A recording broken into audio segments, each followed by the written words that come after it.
When she told me she was going on a girls' spa trip to Miami, I smiled. I even offered to drive her to the airport. She laughed, kissed my cheek, and said, "You're too sweet, but this is just for us girls." That was Thursday morning. By Thursday evening, her mother called me, excited, chatty as always. I just wanted to say, "Have fun on your couples trip, sweetheart. You two deserve it after such a long year." I froze. "Couples trip?" I asked. "Yes, the one you and Natalie are taking with Mark and Lily. She showed me the itinerary."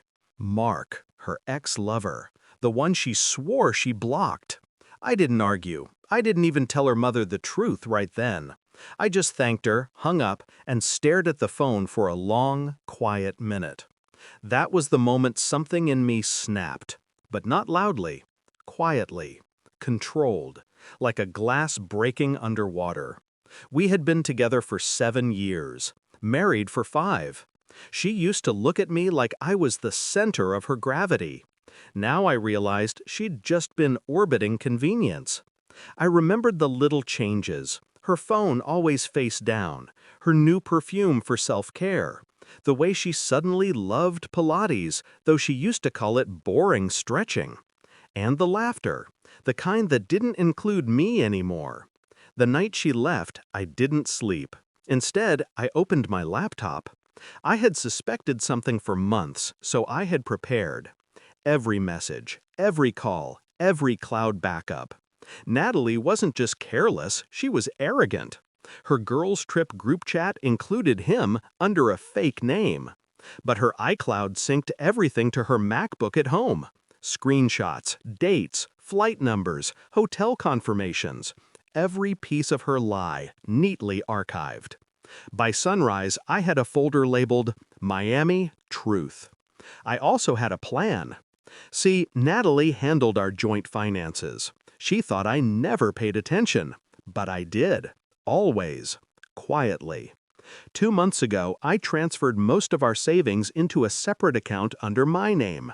Legally done, just waiting for the right moment. Her spa weekend gave me that moment. First, I called her mother back, calmly. I told her I wasn't feeling well and wouldn't be going on the couples trip. Then I sent her the screenshots of the group chat, Natalie's messages, the hotel bookings, the selfies she hadn't posted yet. Her mother's response came within seconds. "Oh my God!" I didn't reply. Then I called the hotel in Miami. I told them I was Natalie's husband and needed to confirm a reservation for insurance purposes. They confirmed the booking, Suite for 2, under Natalie and Mark Reynolds. I smiled. Polite. Cold. I booked the next flight to Miami. By the time I landed, they were already checked in. I didn't confront her. Not yet. I went to the same hotel, booked a room directly across from theirs, and waited. Through the slightly open blinds, I saw her on the balcony, glass of wine in hand, laughing. She looked free, and I looked done. That night, while they were out at dinner, I handed a flash drive to the hotel manager with proof that one of their guests was using a fake identity and possibly committing fraud. Hotels take that seriously. Then I forwarded every photo, message, and receipt to her company's HR inbox. She'd been using business trips to see him. Their ethics policy was strict, very strict. Lastly, I sent the same evidence package to my lawyer, with the divorce papers I had quietly prepared weeks ago. Everything was ready. All that was left was the moment. When she returned to the hotel that night, security was waiting at the lobby. I watched from the mezzanine as they questioned her and Mark, checking IDs, their names not matching the reservation. The confusion, the panic, the way her voice cracked. This must be a mistake. It wasn't. The next morning, she called me. 20 missed calls. Then one text. "Natalie, what did you do?" I replied with one message, a photo of her own group chat. Then I turned off my phone.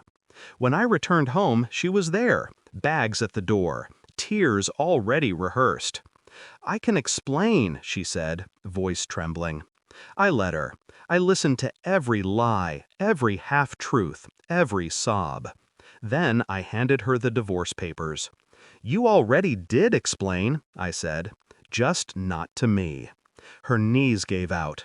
She sat on the floor, whispering, "Please, we can fix this." I knelt beside her. "You broke something that doesn't get fixed, Natalie. You made me love a ghost." She lost her job a week later. HR doesn't forgive falsified travel reports. Her mother called again, this time to apologize to me. I told her not to. I wasn't angry anymore. Just done.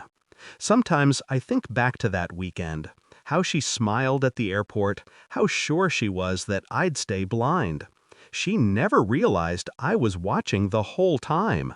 Not out of jealousy, out of closure. Because revenge isn't fire, it's ice. You don't scream it, you serve it quietly.